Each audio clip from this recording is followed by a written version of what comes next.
شروع کرتی ہوں اللہ کے نام سے جو بڑا مہربان نہایت رحم کرنے والا ہے۔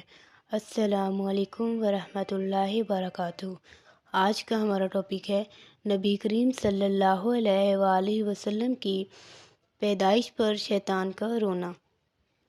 جب شیطان ابلیس نے حضرت آدم علیہ السلام کو سجدہ کرنے سے انکار کیا تو وہ ایک مردود قرار دیا گیا اور اللہ کے دربار سے دھتکارا گیا۔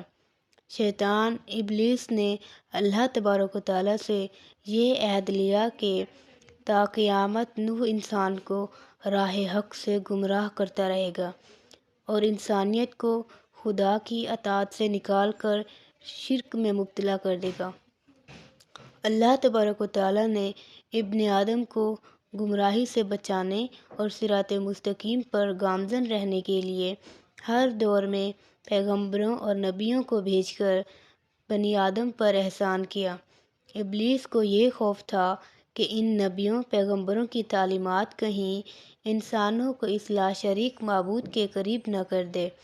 جب رحمت للعالمین یعنی آخری نبی محمد مصطفیٰ صلی اللہ علیہ وآلہ وسلم اس دنیا میں تشریف لائے، وہ دن ابلیس کے لیے سب سے زیادہ گراں اور سختی کا دن تھا، کیونکہ آپ صلی اللہ علیہ وآلہ وسلم کی مبارک ذات کی برکت سے بنی نوع انسان کو ہدایت ملنے والی تھی، جو ابلیس کی سب سے بڑی ناکامی تھی۔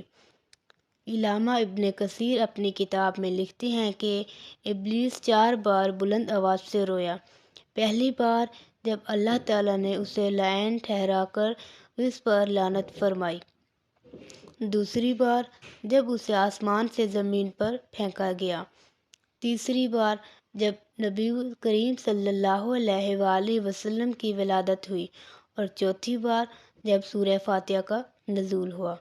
ابن ابی حاتم اپنی تفسیر میں حضرت اکرامہ سے روایت کرتے ہیں کہ آپ صلی اللہ علیہ وآلہ وسلم کی ولادت کی وجہ سے روئے زمین نور سے منور ہو گئی۔ ابلیس نے کہا، آج ایسا بچہ پیدا ہوا ہے جو ہمارا معاملہ خراب کر دے گا۔ تو اس کے ایک سپاہی نے کہا، تم جاؤ اس بچے کی عقل میں خامی پیدا کرو۔ چنانچہ ابلیس آیا، مگر جب نبی کریم صلی اللہ علیہ وآلہ وسلم کے قریب ہوا تو حضرت جبرائیل علیہ السلام نے اسے ایک لات ماری اور وہ ادن میں جا گرا۔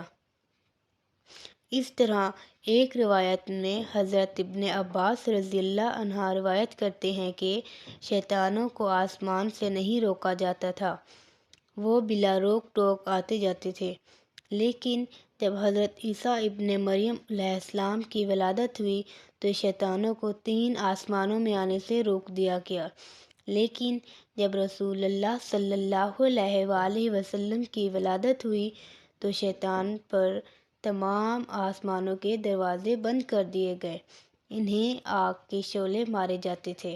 جس رات نبی صلی اللہ علیہ وآلہ وسلم کی ولادت ہوئی، اللہ تبارک و تعالیٰ کی طرف سے آسمانی دنیا میں خاص حفاظتی اقدامات تھے، اور ابلیس مردود کے لیے وہ رات ذلت بھری رات ثابت ہوئی۔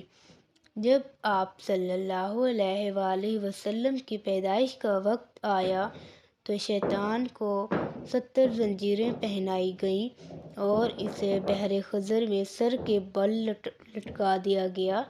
تمام شیاطین اور سرکش مخلوقات بھی زنجیروں میں جکڑ دی گئیں۔